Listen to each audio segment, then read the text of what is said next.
Operator को shift शुरू होने से 20 मिनट पहले आना चाहिए। ऑपरेटरों को प्रबंधन द्वारा स्वीकृत यूनिफॉर्म या फॉर्मूला ड्रेस में ड्यूटी पर उपस्थित होना चाहिए। ऑपरेटरों को फेस मास्क, कैप, एप्रन या हिप बैग पहनना चाहिए।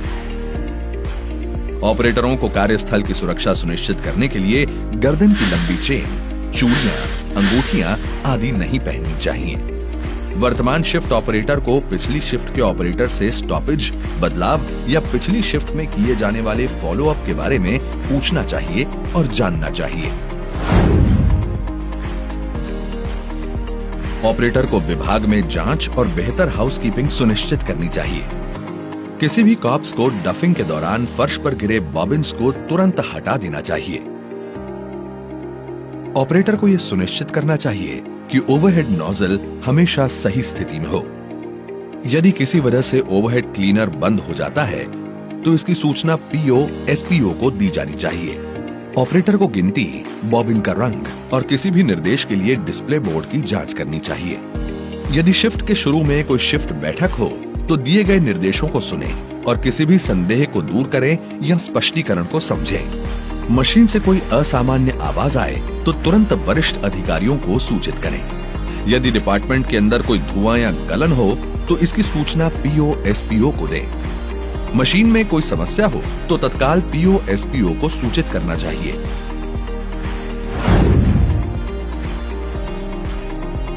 निष्क्रिय स्पिंडल का तुरंत जायजा लिया जाना चाहिए।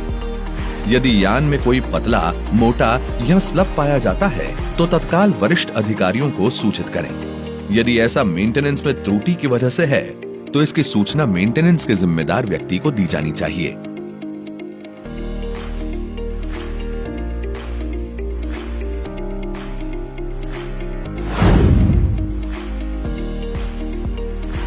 रोविंग बॉबिन्स को बदलते समय यह सुनिश्चित करें कि मिश्रित ग्रुप बॉबिन्स के मामले में काउंट, कलर, लॉट का पालन किया जाए।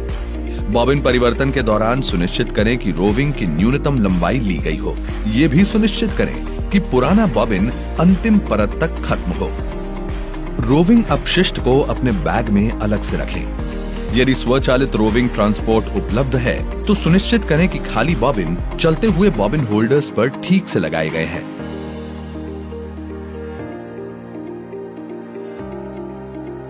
क्षतिग्रस्त रोविंग बॉबिन को निकालें और अलग रखें।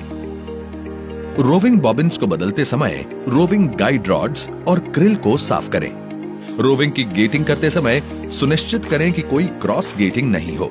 यह भी सुनिश्चित करें कि यह गाइड रॉड्स पर ठीक से लगा हो। कभी भी ड्राफ्टिंग जोन क्षेत्र में रिंग, सिंप्लेक्स, खाली बॉबिन न रखें। खाली रोविंग बॉबिन को केवल स्पेयर होल्डर पर ही रखें। सुनिश्चित करें कि टॉप आर्म हैंडल्स पूरी तरह से दबे हों। ऑपरेटर को क्रेडल में अपशिष्ट पैक करने से बचना चाहिए। फ्रंट और बैक टॉप रोलर्स को इंटरचेंज न करें। साथ ही टॉप रोलर को मशीन से मशीन में न बदलें। स्पेसर्स के किसी भी मिश्रण और स्पेसर्स के गायब होने से बचें। मशीन में चल रहे टॉप रोलर या एप्रन के क्षतिग्रस्त होने पर पीओ को सुनिश्चित करें।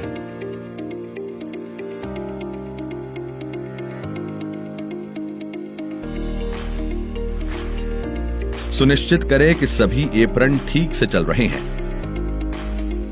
ड्राफ्टिंग जोन क्षेत्र को हमेशा साफ स्थिति में रखा जाना चाहिए। ब्रेक को अटेंड करने से पहले ड्राफ्टिंग क्षेत्र में किसी भी फ्लफ को साफ किया जाना चाहिए। सुनिश्चित करें कि कॉम्पैक्ट स्पिनिंग में यान स्लॉट में चल रहा हो। कॉम्पैक्ट एप्रन व एली ट्यूब की सफाई सुनिश्चित करें। रोलर लैपिंग को हटाने के लिए चाकू, धातु की वस्तुओं का उपयोग नहीं किया जाना चाहिए। पीसिंग करते समय सुनिश्चित करें कि रोलर नेक फ्लफ से मुक्त हो। नीचे वाले एप्रन के बिना न चलाएं। यदि न्यूमाफिल सक्शन ट्यूब में कोई रुकावट है तो इसके आखिरी सिरे की पीसिंग से पहले इसे साफ करें। सुनिश्चित करें कि न्यूमाफिल सक्शन ट्यूब ठीक से लगे हों। क्षतिग्रस्त रिंग बॉबिन का उपयोग न करें।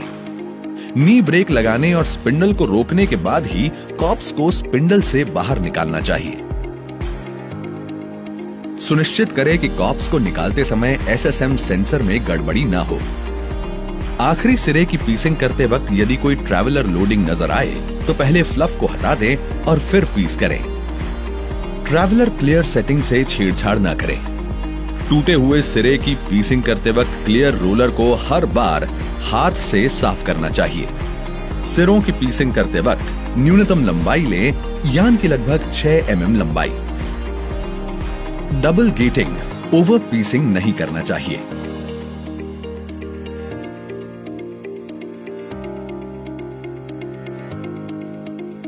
ब्रेक अटेंड करते समय कॉप्स को पीसिंग के लिए बाहर नहीं ले जाना चाहिए। जब भी कॉप लिया जाता है तो सुनिश्चित करें कि सिरे की पीसिंग से पहले बॉबिन पूरी तरह दबे हों। ऑपरेटर को प्रत्येक राउंड में न्यूमाफिल अपशिष्ट को हटाना चाहिए। यदि अलग अलग रिंग फ्रेम में अलग अलग मिक्सिंग चल रहे हैं तो ऑपरेटर को यह सुनिश्चित करना चाहिए कि अपशिष्ट मिश्रित न हो। रोविंग अपशिष्ट, यान अपशिष्ट, लैपिंग अपशिष्ट को फर्श पर नहीं फेंकना चाहिए। सारा अपशिष्ट एप्रन या बैग में रखना चाहिए। ऑपरेटर को उच्चाधिकारी को बिना कोई सूचना दिए ओवरहेड क्लीनर को बंद नहीं करना चाहिए। ऑपरेटर को ओवरहेड ब्लोअर नोजल को ब्लॉक नहीं करना चाहिए। यदि कोई स्पिंडल क्षतिग्रस्त पाया जाता है तो पीओ को सूचित करें। ऑपरेटर को दिए गए पैक से ही रिंग ट्रैवलर्स का इस्तेमाल करना चाहिए। फर्श पर गिराए गए पुराने ट्रैवलर्स यदि कोई हो तो उनका उपयोग न करें। सुनिश्चित करें कि ऑटो डॉफ मशीनों में बॉबिन लोडर द्वारा सभी कॉप्स हटा दिए गए हों। सुनिश्चित करें कि ऑटो डॉफ मशीनों के सभी स्पिंडल्स में बॉबिन लोड किए गए हों। यदि कोई पुर्जा गुम या क्षतिग्रस्त है तो वरिष्ठ अधिकारियों को सूचित करें। ऑपरेटर को मशीन धीमी गति से नहीं चलाना चाहिए। ऑपरेटर को डिस्प्ले में सेटिंग्स या किसी भी डेटा को नहीं बदलना चाहिए।